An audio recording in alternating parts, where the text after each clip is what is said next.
Vernon, at 39 years old, made $63,000 a year climbing poles for the Tampa Electric Company. It was honest, dangerous work that left his hands calloused and his shoulders aching, a permanent tiredness etched into the deep brown skin of his face. On this particular Friday, the ache felt deeper.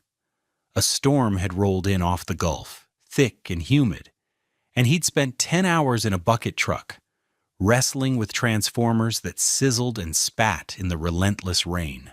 All he wanted was the quiet sanctuary of his garage, the scent of motor oil and old steel, the silent company of his father's legacy. He pulled his 2012 Toyota Camry, a car with 187,000 miles and a reliable engine, onto the gravel driveway of the detached garage they owned in Sulphur Springs. It was a simple cinder block building, but it was his, theirs. A piece of property they'd bought together a decade ago for a scant $45,000, back when their dreams were simpler.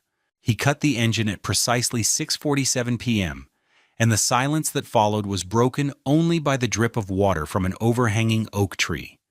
Something was wrong. A splash of garish red against the familiar gray of the building. He squinted through the windshield, his heart giving a painful lurch. It was a real estate sign, a large one, hammered into the soft earth near the roll-up door.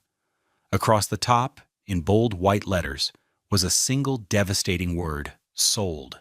He stumbled out of the Camry, the worn soles of his $89 work boots sinking into the mud.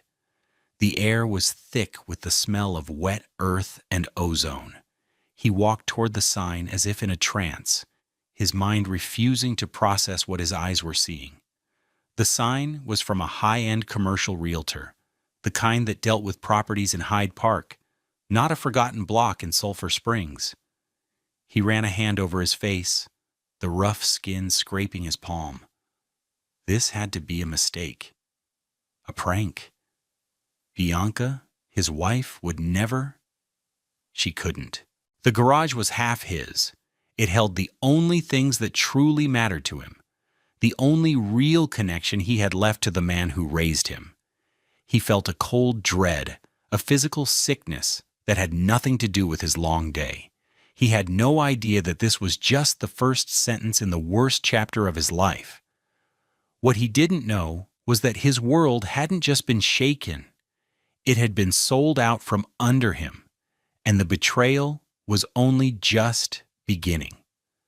Have you ever had that feeling where the ground just disappears from beneath your feet? Let us know if you've ever faced a betrayal that changed everything. And stick with us to see how Vernon fights back from rock bottom. Their life on the surface had been a carefully constructed facade of domestic normalcy. Vernon remembered the early days, the shared dream of building something together. He'd put the down payment on their small but tidy home in Seminole Heights with money his father had left him, a modest inheritance of $20,000. Bianca had decorated it, filling the space with items that always seemed to have a slightly higher price tag than he was comfortable with. A $3,500 leather sofa that he was terrified to sit on after a long day's work. A gleaming stainless steel refrigerator that cost $4,000 and was mostly filled with bottles of sparkling water and organic kale. He remembered a specific Tuesday night 2 years prior. He'd come home around 7 p.m., smelling of sweat and creosote. Bianca was at the kitchen island scrolling through her iPad. She wore a silk lounge set, a thing that probably cost more than his entire week's groceries, maybe $400. On the counter sat a takeout bag from a trendy bistro in Hyde Park. "I ordered dinner," she'd announced without looking up. It was $68. I was too tired to cook. Vernon had just worked a 12-hour shift. He nodded, washed his hands at the sink, and opened the bag. It was 2 small portions of salmon on a bed of quinoa. He was starving. He ate his portion in 5 bites and looked at the empty container, his stomach still rumbling. He ended up making a peanut butter sandwich with the $4 loaf of bread he'd bought last weekend. He ate it standing over the sink while Bianca described a new boutique that had opened downtown. "It's so chic, Vernon. All white walls and minimalist fixtures. The owner probably put $100,000 into the build-out. Her dresses start at $2,000. His world was the garage. He'd spend every Saturday there, from sunup to sundown. The building itself was nothing special, but inside were his father's ghosts. Under 3 custom-fit car covers sat a trio of legends: a 1969 Chevrolet Camaro Z28 in Daytona yellow, a 1970 Plymouth Barracuda, a real Hemi Cuda in plum crazy purple, and a 1971 Ford Mustang Boss 351 in grabber blue. They weren't just cars. They were archives of his father's love, patience, and skill. His dad, a mechanic for the city bus depot, had bought them, restored them, and loved them. Vernon had learned to turn a wrench standing on a milk crate beside him, the scent of WD-40, his version of a childhood cologne. Bianca called them the junk. She hated the garage. She hated the grease he sometimes tracked into the house, the way his hands were never perfectly clean, the money he spent on what she called useless parts. A new set of period-correct tires for the Camaro had cost him $1,200, money he'd saved for 6 months from side jobs. That same week, she'd come home with a new handbag, a designer piece that cost $2,400. "It's an investment, Vernon," she'd said, placing it carefully on its own shelf in her closet. "It elevates my brand." He never understood what brand she was talking about. She worked part-time as a receptionist at a dental office, a job that paid maybe $30,000 a year, yet she carried herself like a CEO. Her conversations were always about image, about the lives of the wealthy women she followed on social media, about the dream of opening her own high-end boutique in Hyde Park Village, a place where a simple white t-shirt sold for $300. "You have to spend money to make money," she'd often say, usually after a shopping trip that put a fresh $1,500 charge on their shared credit card. Vernon, meanwhile, was meticulously paying down the card each month, his lineman's salary stretched thin between the mortgage, the bills, and Bianca's ever-expanding definition of necessities. He wore an $89 Timex watch his father had given him. She wore a $6,000 watch she'd bought herself as a birthday present 3 years in a row. The contrast was a quiet, constant hum beneath the surface of their marriage, a dissonance he chose to ignore, because it was easier than facing the truth. The drive from the garage in Sulphur Springs to their house in Seminole Heights took 12 minutes. Vernon's hands were clamped so tightly on the steering wheel of his Camry that his knuckles were white. The rain had started again, a furious downpour that blurred the streetlights into watercolor streaks. Each beat of the windshield wipers was a tick of a clock counting down to a confrontation he knew would shatter the fragile peace of his life. He felt a cold, hard knot of dread in his stomach. He had made a critical mistake, he realized. He had believed that their life, however imbalanced, was a partnership. He had no idea how wrong he was. He walked into the house at 7:09 p.m. The air was cool, conditioned to a perfect 72 degrees. Bianca was in the living room, a glass of white wine in her hand, watching some reality show on their $2,000 flat-screen television. She was wearing a new dress, a sleek black number that he'd never seen before. It probably cost at least $800. She glanced up as he came in, her expression one of mild annoyance at the interruption. "You're late," she said, her voice clipped, "and you're dripping on the floor." Vernon didn't say anything. He just stood there in the entryway, water pooling around his work boots on the polished hardwood floor. He held up his keys, the single key to the garage resting on top. "I went by the garage," he said, his voice unnervingly calm. Bianca's eyes flickered for a fraction of a second, a tiny, almost imperceptible tightening around her mouth. "Oh," she said, feigning disinterest as she took a delicate sip of her wine.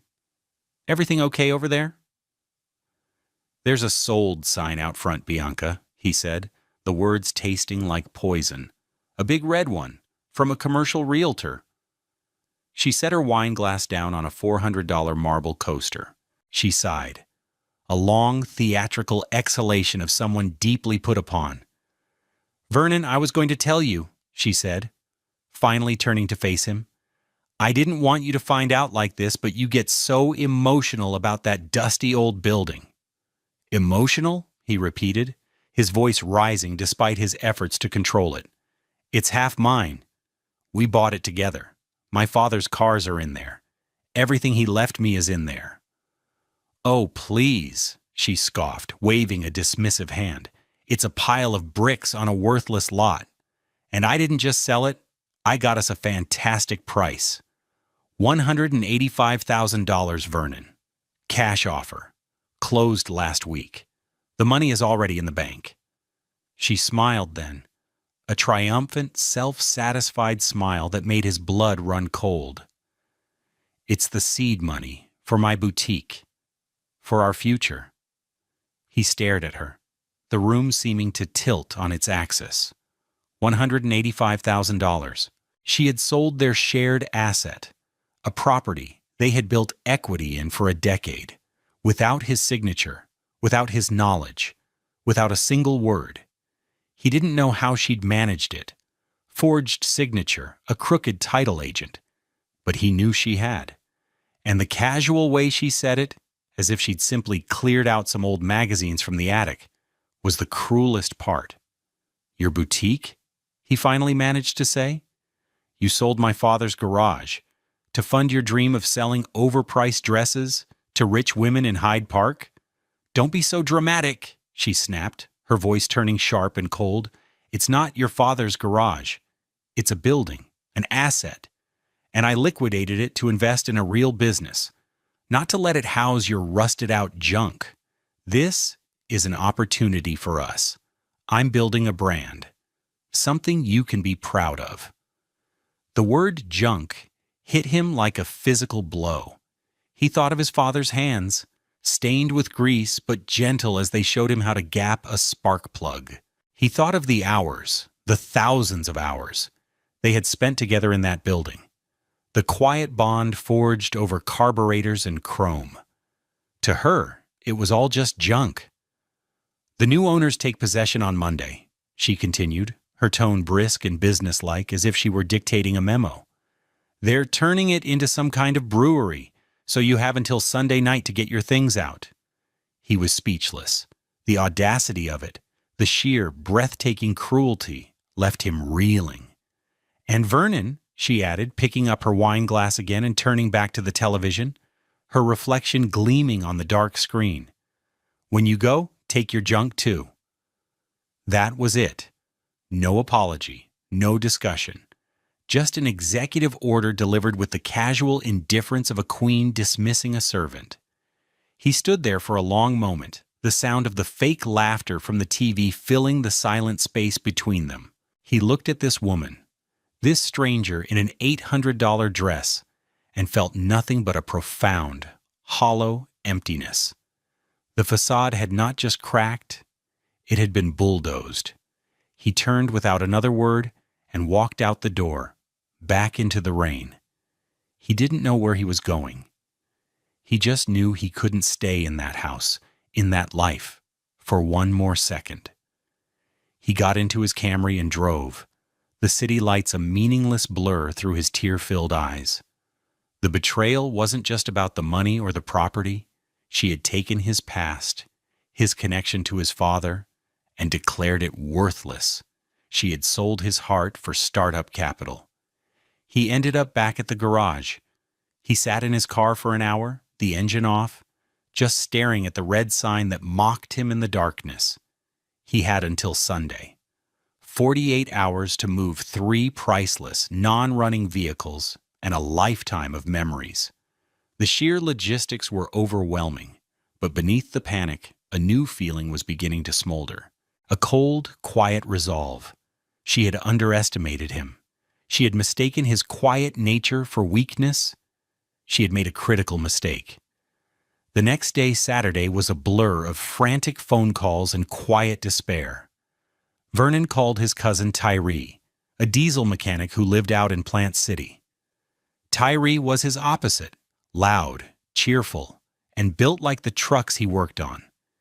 His deep voice on the other end of the line was the first moment of comfort Vernon had felt in nearly 24 hours. "She did what?" Tyree bellowed, the sound crackling over the cheap speaker of Vernon's phone. "Nah, cuz. Nah, we ain't letting that happen." Vernon explained the Sunday deadline. Tyree was silent for a moment. "All right," he said, his voice now serious. "I got you. My buddy has a flatbed tow truck. I'll call him. And you can store him in my old man's barn for now. It's dry, and nobody's used it in years. We'll get him moved tomorrow." The relief was so immense it almost brought Vernon to his knees. With the logistics handled, he spent the rest of Saturday inside the garage, a place that now felt like a tomb. He worked under the cold glow of the fluorescent shop lights, methodically packing his father's tools, each wrench and socket a small, heavy memory. He wrapped them in oil-stained rags and placed them in old metal toolboxes. At 4:15 p.m., the afternoon sun finally broke through the clouds, sending a single, dusty shaft of light through the grimy window. It illuminated the corner where his father had kept his old desk. Vernon walked over and pulled open the top drawer, a drawer he hadn't opened in years. It was filled with old manuals, receipts, and logbooks. His fingers brushed against a faded manila envelope. He pulled it out. Inside were the original bills of sale for all 3 cars. He unfolded the document for the 1969 Camaro Z28. The paper was brittle, the typewritten letters faint. "Sold to James Vernon Carter," it read. "Price, $3,850. His father had paid for it with money he'd saved from working overtime at the bus depot. Vernon could almost see him, a young man full of pride, signing his name on the dotted line. He found the others, the Cuda, purchased for $4,200 in 1970, the Boss 351 for $4,120 in 1971. These weren't just cars. They were the sum of his father's dreams, purchased when they were new, symbols of an era of American muscle and optimism. He carefully placed the documents back in the envelope and tucked it into the inside pocket of his jacket. This was the moment his grief and panic began to transform into something else, something harder and more focused. It was a quiet, cold anger. He looked around the garage at the hulking, shrouded shapes of the cars. The air smelled of gasoline, old leather, and time. He felt the cool, solid steel of the Camaro's fender beneath his hand. This wasn't junk. This was history. This was his history. And he would be damned if he let Bianca erase it. He spent the rest of the evening taking pictures with his phone. He documented everything. The packed toolboxes, the shelves of spare parts, the oil stains on the concrete floor that were like a map of his entire life. He photographed the empty space where each car had sat for decades. He was no longer just packing up his past. He was gathering evidence. The weeks after he moved the cars were a strange, tense limbo. He moved out of the Seminole Heights house and into a small, one-bedroom apartment in a complex off Bush Boulevard. The rent was $1,100 a month, a third of his take-home pay. But the anonymity was a relief. He and Bianca communicated only through terse text messages, mostly about dividing their minor assets, the $3,500 sofa he told her to keep, the dining set they'd bought on sale for $800, the elephant in the room, the $185,000, was never mentioned. He was playing dumb, letting her believe she had gotten away with it. One evening, about a month after the move, she texted him, "Did you ever get rid of that junk? You could probably get a few hundred for scrap. I could use the money for new lighting fixtures for the boutique." The text appeared on his phone while he was eating a microwave dinner that cost $4. He waited an hour before replying, carefully crafting the words. "Tyree's holding them for me in his barn. Haven't had time to deal with it. Probably just scrapped them like you said." He hit send and felt a grim satisfaction. Every lie was a brick in the wall he was building around himself, a fortification for the battle to come. A week later, he found a reason to drive by the old garage. He told Bianca he'd left a specific set of wrenches behind. The brewery was already taking shape. The roll-up door was gone, replaced by a wall of glass. A trendy, reclaimed wood sign was being mounted above it. He felt a pang of loss, but he pushed it down. He parked across the street and took more photos, documenting the transformation of the property. Evidence. The most critical piece of his strategy came 2 months into their separation. He called her, feigning financial distress. "Bianca," he said, his voice laced with practiced anxiety, "I'm having a tough time making ends meet with the apartment rent and all. The sale of the garage. I know you're using it for the business, but I was counting on my half of that to get back on my feet." He had the call on speaker, a small $50 recording device capturing every word. Her laugh was sharp and humorless. "Vernon, don't be ridiculous," she said, her voice dripping with condescension. "That money is long gone. It was an investment. It went into the lease deposit, the build-out, the initial inventory. It's not sitting in a bank account. Besides, that was my deal. I found the buyer, I made it happen. You snooze, you lose. Consider it my compensation for all the years I spent putting up with those greasy cars." "But my name was on the deed, Bianca," he pressed gently. "And you'll have a hard time proving that now, won't you?" she said, her voice turning smug. "The paperwork is all filed. It's my business, my money. You're not getting a dime." He hung up, his hand trembling slightly, not with anger, but with adrenaline. He had it. A direct admission of fraud, of intent. He clicked the save button on the recorder. That 47-second audio file Sanctichadamas was the most valuable thing he now owned. The next morning, at 9 a.m. sharp, Vernon walked into the downtown offices of Reed and Associates. The firm was located in a glass tower that reflected the bright Florida sky. He felt out of place in his best polo shirt and jeans, surrounded by men and women in expensive suits. His appointment was with Evelyn Reed, a senior partner with a formidable reputation. She was a sharp, elegant black woman in her 50s, with intelligent eyes that seemed to see right through him. He sat across from her at a large mahogany desk, the city of Tampa sprawling out the window behind her. He felt small and insignificant. "Mr. Carter," she said, her voice calm and professional, "my assistant said you have a matter of some urgency." Her billing rate, he knew from her website, was $750 per hour. He had brought his entire savings, a little over $5,000, in a cashier's check. For the next hour, he laid everything out. He told her about the garage, the secret sale, the cars, his father. He played the 47-second recording. He showed her the photos of the sold sign, the brewery renovations, and the copies of the original deed with both their names on it. He even showed her the brittle, faded bills of sale for the 3 cars. Evelyn Reed listened without interruption, her expression unreadable. She steepled her fingers, her gaze fixed on him. When he finished, the silence in the room was heavy. "She forged your signature on a quitclaim deed, Ms."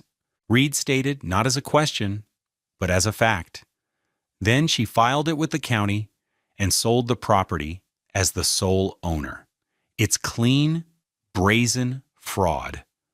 She leaned forward. The $185,000 is the least of her problems. That money, used to fund her business, is a marital asset she illegally converted. We can claw back every penny and likely attach a lien to the business itself. Then she picked up the copies of the old bills of sale. "Now about this junk," she said, a ghost of a smile playing on her lips. "Have you had these vehicles appraised?" Vernon shook his head. "No, ma'am, they haven't been running in years. They're just important to me." "Ms." Reed picked up her phone. "I have a friend, a man named Marcus Thorne, who is one of the top classic car appraisers in the Southeast. I'd like him to take a look at these, if you don't mind. What your wife has dismissed as worthless might be the most significant asset in your entire marital estate." 2 days later, Vernon met Ms. Reed and a distinguished-looking older gentleman at Tyree's barn in Plant City.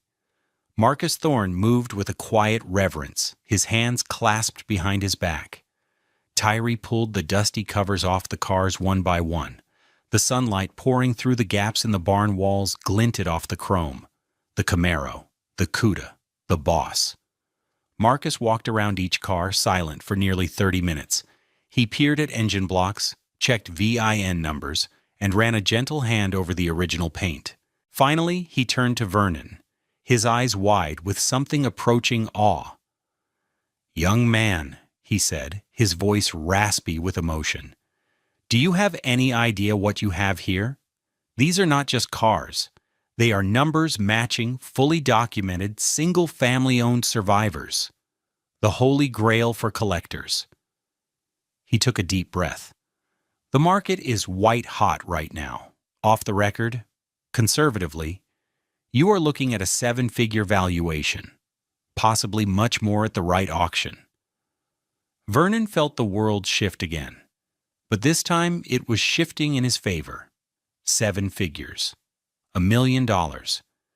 It was a number so large, so abstract he couldn't even comprehend it.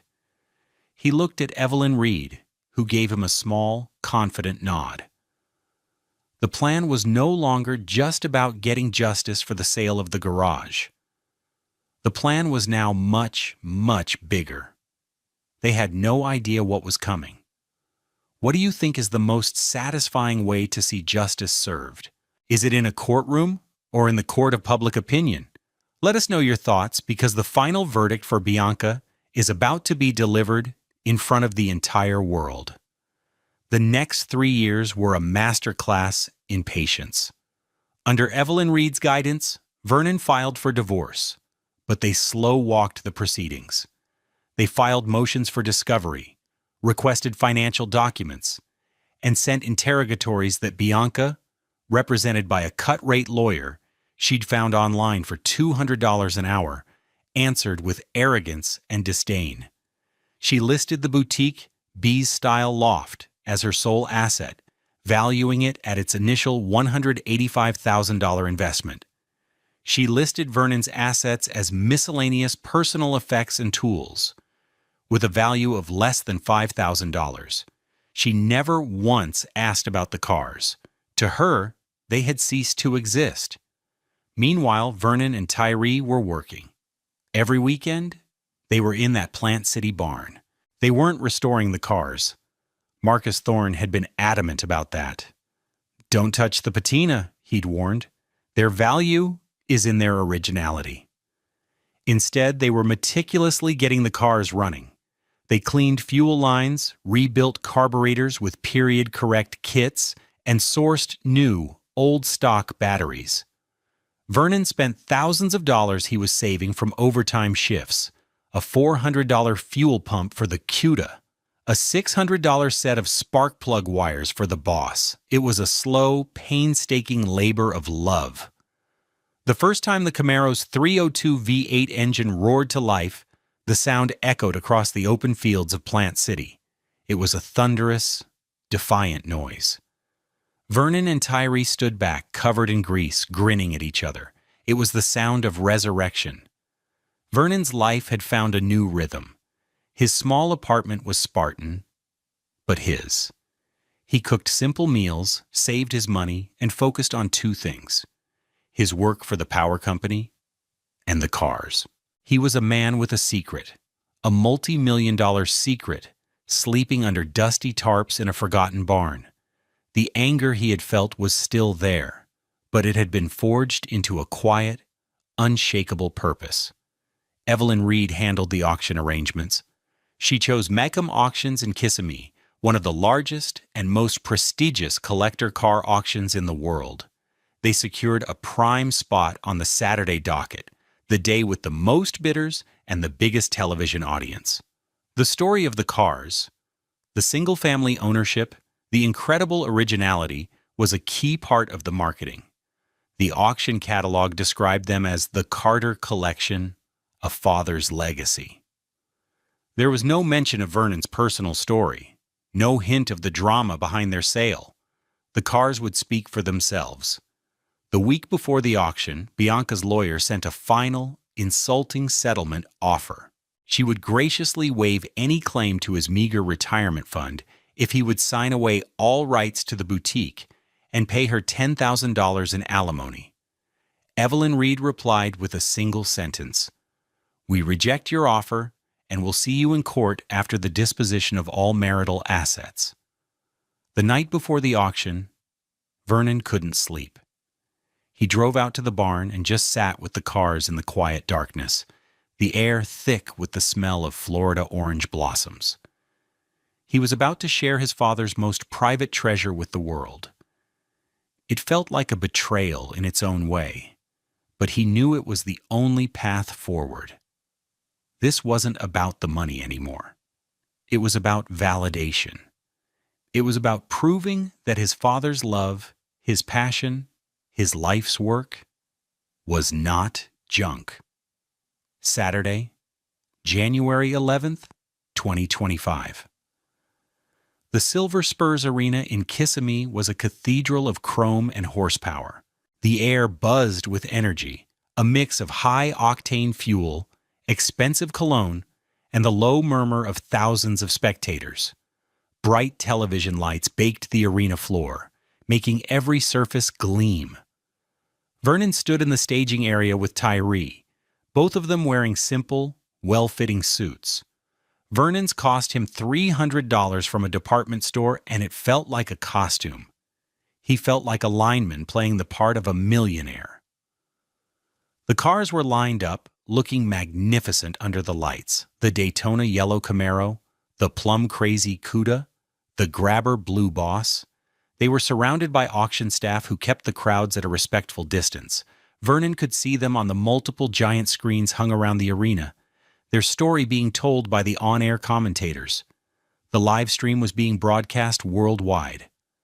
Miles away, in her chic Hyde Park boutique, Bianca was hosting an anniversary party. It was the 3-year anniversary of her grand opening.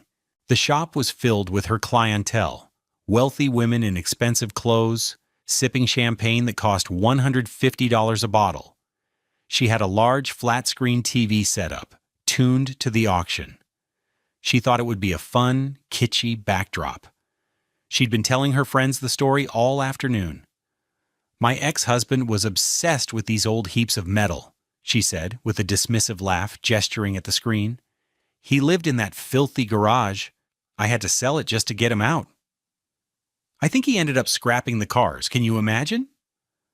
The first car to cross the block was the 1971 Mustang Boss 351.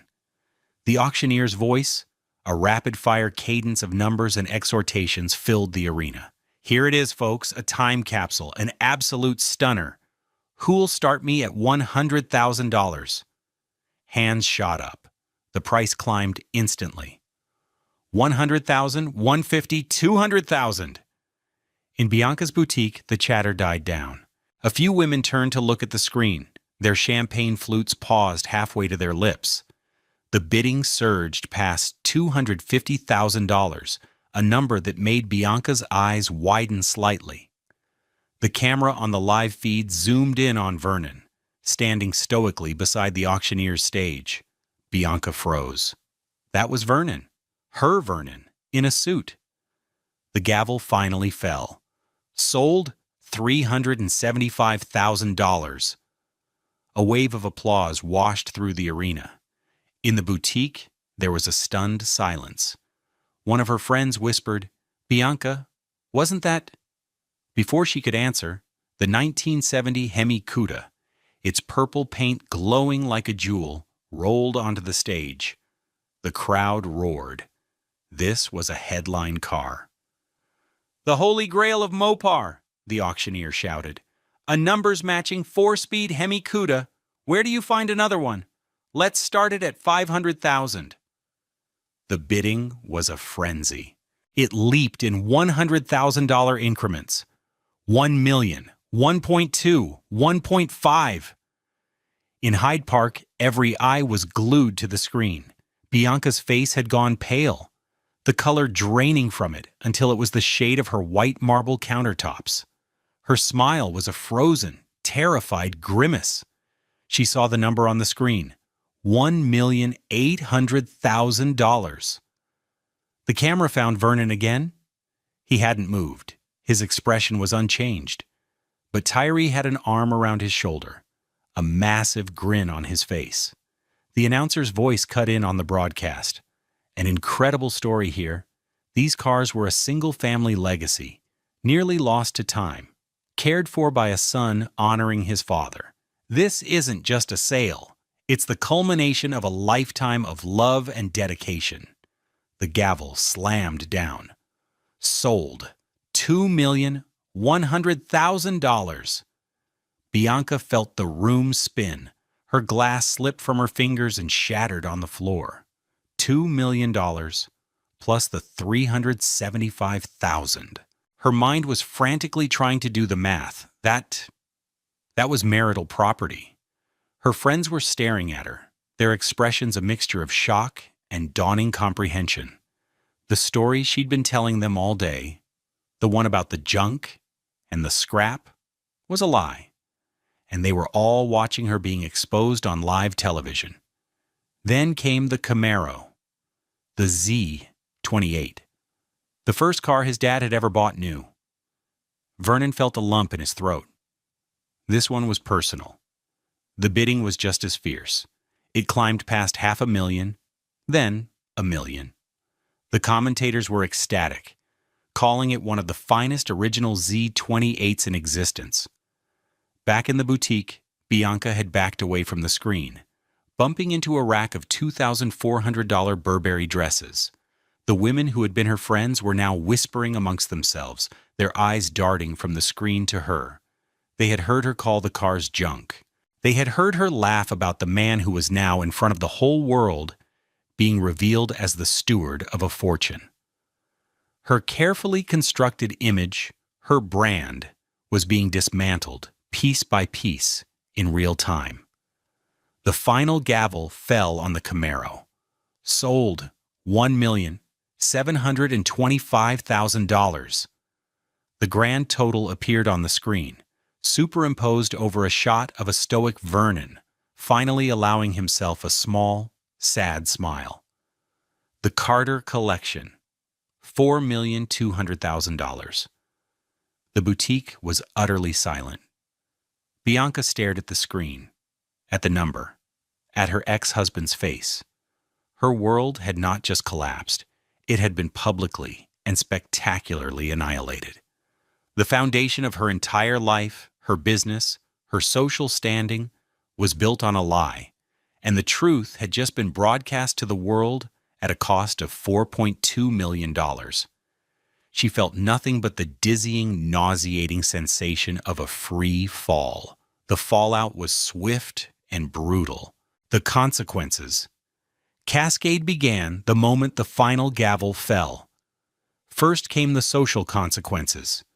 The whispers in her boutique turned into a full-blown exodus. Her friends, the wealthy wives of Hyde Park, left without a word, their faces a mask of cold judgment. The story spread through their circles like wildfire. Bianca, the social climber, the one who mocked her hard-working husband, had been sitting on a fortune and was too arrogant and foolish to see it. Invitations to charity luncheons stopped. Her calls to her best friends went to voicemail. She was a pariah, a walking punchline to a very expensive joke. Next were the legal consequences. Evelyn Reed filed an emergency motion in family court the following Monday. armed with the irrefutable public proof of the car's value, an asset Bianca had never disclosed, and the recording of Bianca admitting to the fraudulent sale of the garage, the judge was merciless. The divorce proceedings, which had been in a holding pattern, were finalized in a single, devastating hearing. The judge awarded Vernon 100% of the $4.2 million from the car auction, ruling that it was a premarital inheritance from his father that Bianca had actively concealed and denigrated. Then the judge turned to the matter of the garage. He ordered Bianca to pay Vernon his half of the sale, $92,500, plus 3 years of interest, plus another $50,000 in punitive damages for the fraud. The total was over $150,000.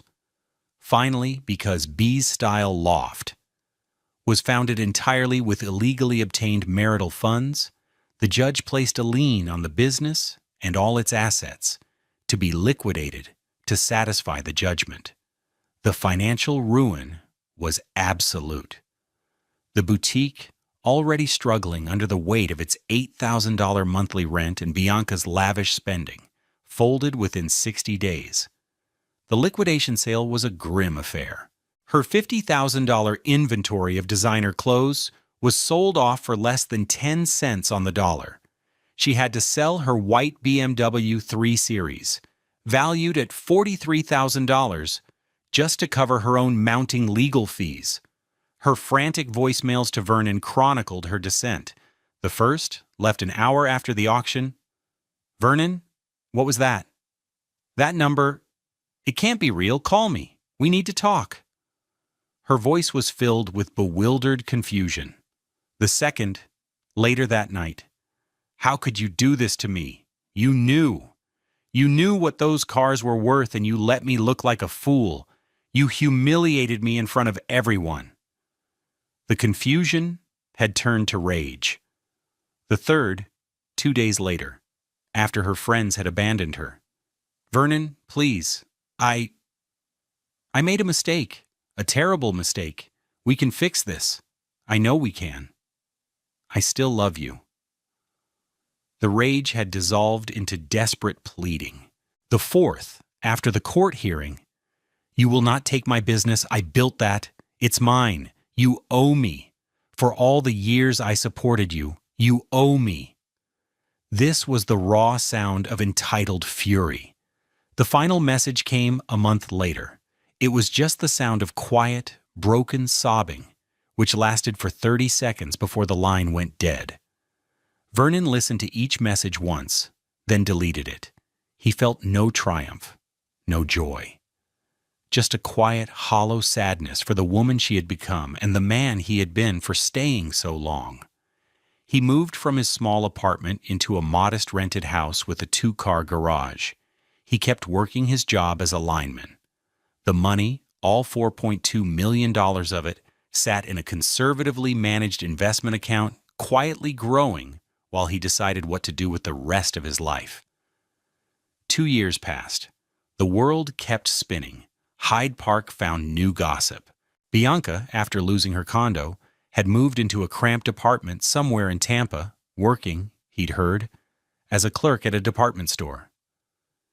He saw her once, from a distance, getting onto a city bus. She looked tired. The vibrant, expensive shell she'd built around herself stripped away, leaving someone smaller and more worn than he remembered. He felt a brief flicker of pity, quickly replaced by a profound sense of peace. He had forgiven her, not for her sake, but for his. He had let go of the anger, and all that remained was the quiet strength of his own survival. One afternoon, Vernon was driving through Sulphur Springs and past the old garage. The trendy microbrewery had gone out of business, another victim of a fickle market. A new, faded "for sale" sign was staked in the overgrown grass out front.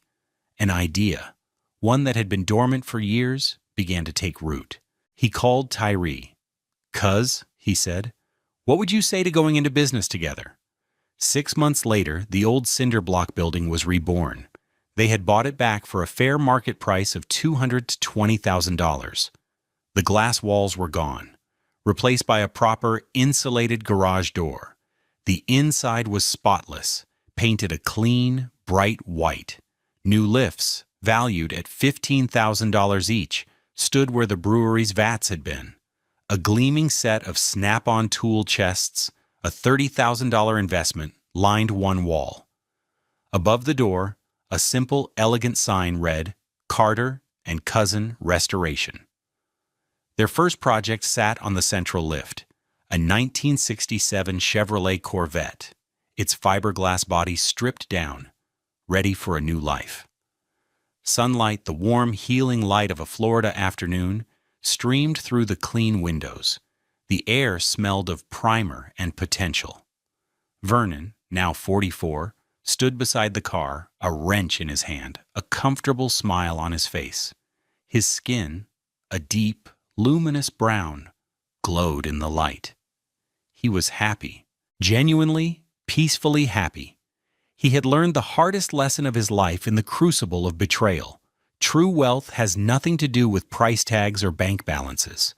It is not found in a $2,400 handbag or an $800 dress.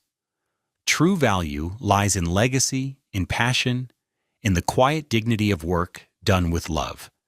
It's in the bond between a father and a son, a bond that can survive even when the physical objects that represent it are gone. It's in the trust between cousins, building a new dream on the ashes of an old one. Some things are simply priceless, and other things are just junk. The trick is knowing the difference. What we build with our hands and our hearts is worth more than anything we can buy. If this story of finding value in what truly matters resonated with you, please share it with someone who might need to hear it. Thank you for being a part of our community.